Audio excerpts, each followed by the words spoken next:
خدا کا شکر ہے میرے نام کے ساتھ مفتی کا لقب لگا ہوا نہیں ہے، حالانکہ مفتی ہوں، فتویٰ دے سکتا ہوں، میرے اساتذہ نے مجھے حق دیا ہے، لیکن میرے نام کے ساتھ مفتی لگا ہوا نہیں ہے، اللہ کا شکر۔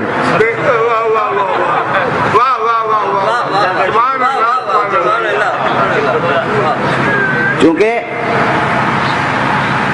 حالانکہ اگر کوئی محترم شخصیت اس کے ساتھ واقعاً صحیح معنی میں مفتی کا لقب لگا ہوا ہے تو محترم لفظ ہے، میں یہ نہ سمجھیے گا کسی کی شان میں گستاخی کر رہا ہوں، لیکن عام طور پر یہ لفظ ایسا پامال ہوا ہے کہ نہ پوچھئے۔ تو وہ عام طور پر جنت کی راہ میں جو سب سے بڑی رکاوٹ مومنین کے درمیان ہوتی ہے وہ مفتی ہوتا ہے۔ آج کل یہ مشکل ہے، جنت کی راہ میں مومن مسلم جنت جا رہا ہو، اگر بیچ میں کہیں مفتی آ گیا تو جہنم میں پہنچا دے گا۔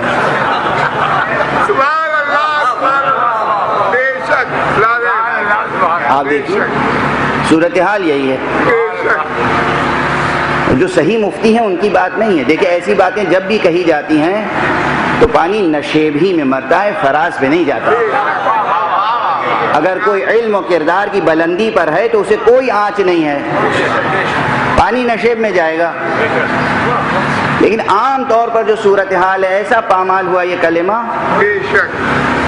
کہ اللہ کے بیچارے بندوں کے درمیان اور اللہ کے درمیان یا جنت کے اور دنیا کے درمیان مفتی حائل ہے، سب سے بڑا حائل اس وقت مفتی ہے۔ مسلمان کہتا ہے ہم مسلم ہیں، وہ کہتا ہے نہیں تم جہنمی ہو، کافر ہو۔ وہ کہتا ہے ہم عبادت کر رہے ہیں، کہ نہیں آپ شرک کر رہے ہیں۔ وہ کہتے ہیں ہم محبت کی رسمیں ادا کر رہے ہیں، کہ نہیں آپ بدعتیں کر رہے ہیں۔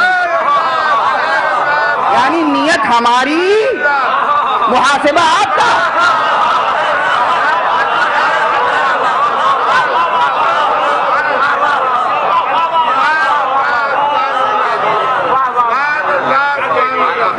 ہماری نیت کی آپ کو کیسے خبر ہے؟ آپ خدائی کا دعویٰ کر رہے ہیں، یعنی مشرک ہیں آپ۔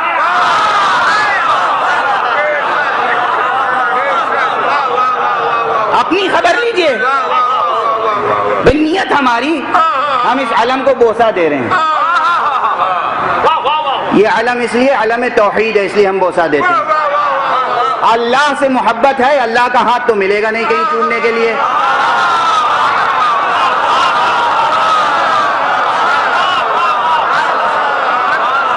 محبت ہمیں اللہ سے ہے، یہ عشق جو خدا سے ہے اس کا اظہار کیسے ہوگا؟ ہر وہ چیز جو منسوب ہو جائے ذات حق سے، محمد ملیں گے ہم ان کے ہاتھ کو بوسہ دیں گے، قدموں کو بوسہ دیں گے۔ محمد نہیں ملیں گے ان کی رضا مل جائے گی، اسے بوسہ دیں گے۔ محمد نہیں ملیں گے ان کی نالین ملے گی، اسے بوسہ دیں گے۔ محمد نہیں ملیں گے ان کی چوکھٹ ملے گی، اسے بوسہ دیں گے۔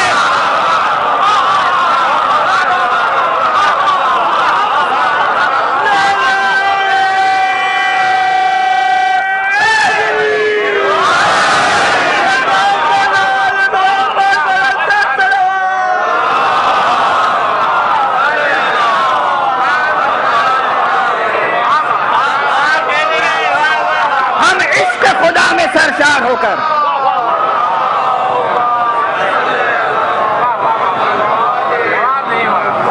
ہم عشق خدا سے سرشار ہو کر وعدہ توحید میں مست ہو کر ہم محمد کی چوکھٹ پہ سجدہ کر رہے ہیں اور مفتی شرک کہہ رہا ہے۔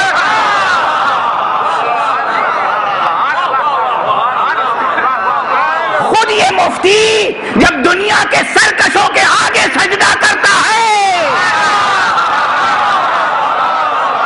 اس کے خلاف اگر کوئی فتویٰ نہ دے تو ہم موجود ہیں فتویٰ دیں گے۔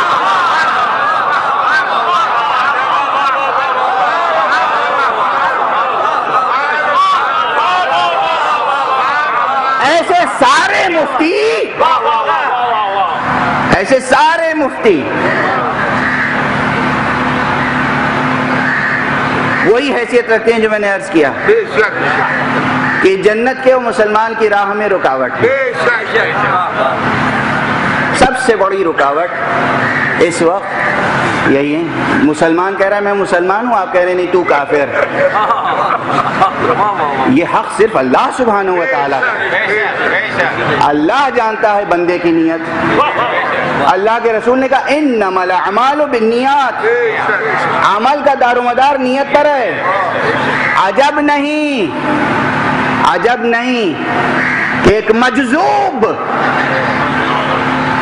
اپنے جذب کے عالم میں، عشق کی سرمستی میں کوئی بھی عمل انجام دے اور خدا اسے ایسے مفتیوں کی نماز شب سے بھی زیادہ اہمیت دیتا ہو۔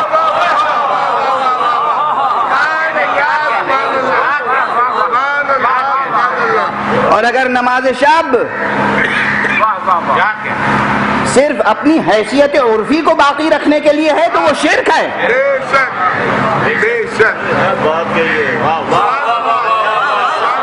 اگر نماز شب کوئی پڑھتا ہے اس لیے کہ میں نہ پڑھوں گا تو لوگ کیا کہیں گے، کل میرے پیچھے نماز نہیں پڑھیں گے، یہ اللہ کے لیے تو نہیں ہوئی نا نماز شب، یہ نماز شب بدعت ہوئی، یہ نماز شب شرک ہے۔ اسی لیے کبھی کبھی رات بھر جاگ کر عبادت کرنے پر اطمینان و یقین کے ساتھ سو جانا بڑی عبادت ہے۔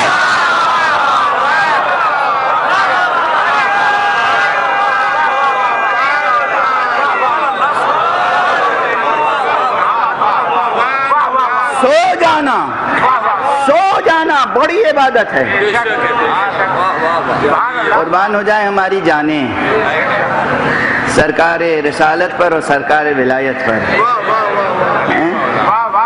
حدیث تو ہے، روایت ہے، سب کچھ ہے کہ رات بھر شک کے ساتھ جاگنا اور عبادتیں کرنا یقین کے ساتھ سو جانا اس سے افضل ہے۔ لیکن یہ روایت ہی رہتی، ہمیں درایت مل گئی۔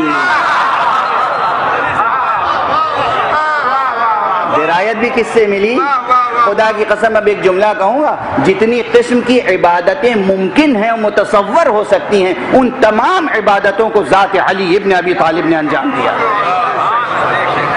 اگر جاگنا عبادت ہے تو علی نے جاگ کر عبادت کی ہے، اگر نماز پڑھنا عبادت ہے تو علی نے نماز پڑھ کے عبادت کی ہے، اگر روزہ رکھنا عبادت ہے تو علی نے روزے رکھ کر عبادت کی ہے، اگر حج کرنا عبادت ہے تو علی نے حج کر کے عبادت کی ہے۔ جتنے رسوم عبادات ہیں شرعیہ اور واقعیہ وہ سب علی نے انجام دیے۔ اگر سونا عبادت ہے تو علی نے سو کر عبادت کی ہے۔ شب ہجرت علی کا سونا عبادت، اور اگر جنگ کرنا عبادت ہے تو علی نے جنگ کر کے عبادت کی ہے۔ علی کی ایک ضربت ثقلین کی عبادت سے بھاری ہے۔ صلوات پڑھنے محمد